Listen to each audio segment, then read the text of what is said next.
Tinablan si Tanggol ng konsensya at inamin din niya sa huli sa kanyang ama na sila ang totoong tumambang sa kargamento at nasa kanila ito ngayon. Muling nagkasagutan si Tanggol at Ramon dahil gusto ni Tanggol na paalisin na lang itong si Marites. Hindi naisip ni Tanggol na maaring mapahamak ang kanyang ina at hindi na nila ito makita muli kapag mawala ito sa poder nila ngayon.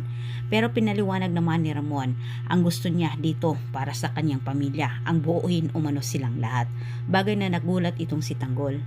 Sa kabilang banda, patuloy pa rin ang pangungumbinsi ni Olivia sa kanyang ama pero paulit-ulit din siyang tinanggihan nito at sa puntong ito, sawang-sawa na si Olivia. Hindi nakapagtimpi itong si Olivia at sinagot niya ang kanyang ama at binantaan din ito. Maya-maya lang sa gitna ng pag-aaway nila Tanggol at Ramon, hindi inasahan nila Ramon na susulpot itong si Olivia.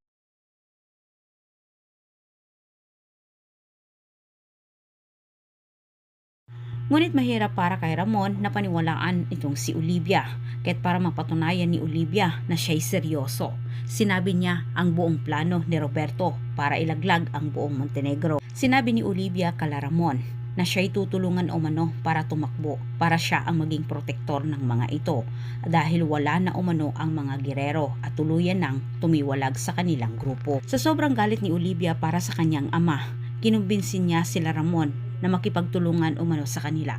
Napag-isip-isip ni Ramon na kailangan niyang sunggapan ang alok ni Olivia lalo na't isa si Tanggol ang tatakbo. Unang tinanggihan ni Tanggol ang alok ni Olivia pero siya'y kinausap ng mang-aba at kinumbinsi.